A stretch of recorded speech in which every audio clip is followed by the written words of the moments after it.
Hello, and thank you for joining Contagion. Really appreciate you coming by. Thanks for inviting me. So, could you tell us a bit about your background and how the pandemics impacted your day-to-day work? And then we can dive into some of this stuff about SiDP and their efforts. Sure. My name is Beth Leung. I'm an infectious diseases pharmacist and a clinical specialist at Unity Health Toronto, which is a teaching hospital for the University of Toronto in Canada. So my day-to-day is mainly running our antimicrobial stewardship program at our site. And we kind of broadly define that as getting the right antibiotic to the right patient at the right time for those people who need antibiotics. So normally we do that through in-person rounding with our multidisciplinary clinical teams in each unit. And obviously with the pandemic, we're trying to physically distance. So we are doing most things through teleconference and web conference, which has allowed us to keep our clinical services running. As ID pharmacists, we also provide our pharmacy services to the inpatient ID teams. And again, we're doing that mainly remotely right now. So it's different, but we're still able to continue our services, and we do miss the face-to-face contact though. So we'll be happy when this is all over. I certainly think we all will. That's actually an interesting thing to bring up, though, that certain everyday concerns like antimicrobial stewardship don't just disappear in a situation like this. Right, and we've actually focused on continuing our services, even though we are also providing lots of other help with the response to COVID, because it is really critical to make sure that we still provide those standards. And antibiotics have adverse effects, and we want to make sure that we're optimizing the use of our antibiotics just like we would in a normal setting, especially in our COVID patients who are susceptible to other bacterial infections on top. We want to make sure they're being treated with the right antibiotics as well. Great point. So to move on to SiDP a bit, most of our viewers will be aware of the Society of Infectious Disease Pharmacists if they're not already members, right? So we're a strategic partner here at Contagion. But for anyone new to the organization, could you briefly sum up its general mission and involvement in the COVID response? Sure. SiDP is an organization of pharmacists and allied health professionals, and we're really dedicated to promoting the appropriate use of antimicrobial agents. So our mission is really to advance ID pharmacy, lead antimicrobial stewardship, and optimize the care of patients.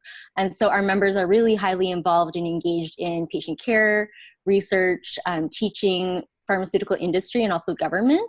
And we collaborate a lot with other healthcare organizations such as IDSA to co-sponsor educational programs and participate in political advocacy too, which supports our mission. And I think it's really important because we're pharmacists, we're drug experts, and SiDP is really represented by membership that plays important roles in providing that specific expertise to national and international committees. And some of these are like the FDA, the CDC, and obviously these are also organizations that are involved in the COVID response. And so I think this expertise is even more important now, given the pandemic. And SiDP has been providing webinars during this outbreak response, and a recent one was on a particular drug. Could you go into why that webinar was held and some of the information shared in the discussion in kind of broad strokes? Sure. So actually, SiDP has been really involved in education, as I mentioned a little bit earlier.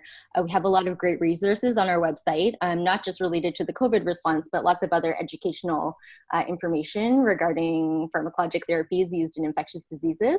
And so I think in this setting where many drugs are being used outside of their approved indications, and as pharmacists, we always want to make sure we give the appropriate relevant drug considerations to our teams and to our patients for any potential therapy.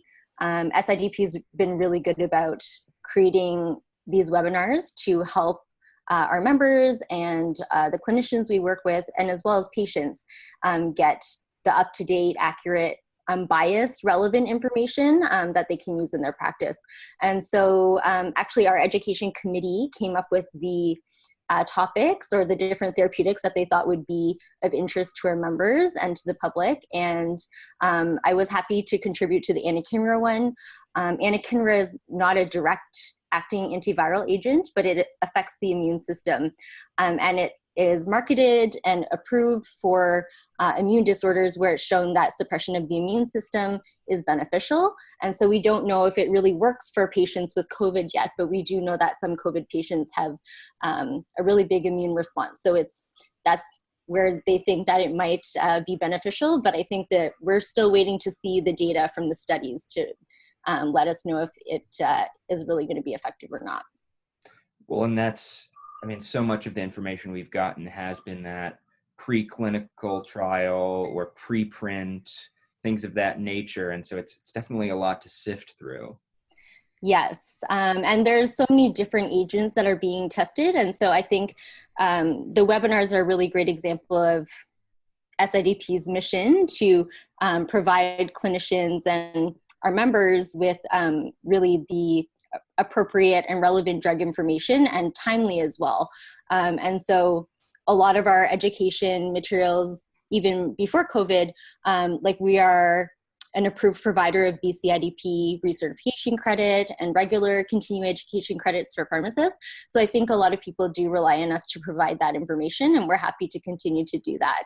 And you can find that all on the website. There are some agents that we're studying that are already marketed and available for other indications. And I think people put a lot of hope into those, such as hydroxychloroquine, something that if it was beneficial, be easy to ramp up because it's already in production and easily accessible. Whereas some of the other medications which are not currently marketed, I think you're seeing that a little bit with remdesivir right now. And there's a couple other agents like favipiravir used in other countries, perhaps, where even if there is a slight maybe signal of benefit, it may be harder to supply that. And so for me, because I'm in Canada, we don't go through the FDA, we have Health Canada, and there's different licensing procedures in different countries. And so I think it's interesting because once all that remdesivir information came out, there was a lot of interest in getting access to remdesivir, which is quite challenging, not just in US centers, but also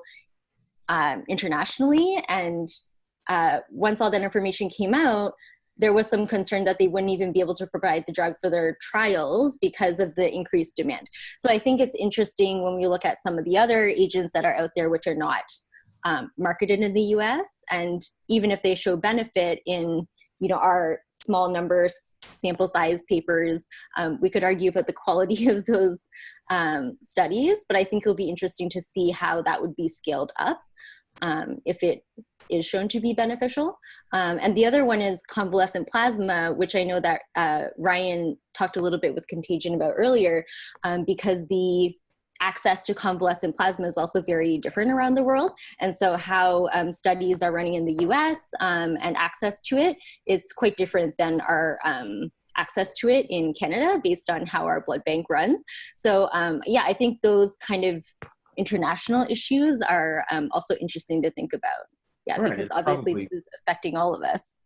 It probably sheds a light on a lot of kind of prior disparities in terms of global drug production and things of that nature, I would imagine. Mm-hmm. So just to sort of open the floor here, are there any further points that are on your mind related to the work SiDP is doing, particular drugs that you're following, or what infectious disease life as a professional is like these days? I mean, it's a very unprecedented, I know that's kind of become an overused word at this point, but it's become cliche for a reason. I mean, we're all in a very different situation than we were this time last year. So really just kind of opening the floor, any thoughts you have? I do think this pandemic is giving us a good, and I guess one good thing that's coming out of it is just the international collaboration. And I think part of that is aided by the technology we have now. In Toronto, we were hard hit by SARS earlier, which is obviously, similar and related, but that was a very different time, and the connectivity of people was so different.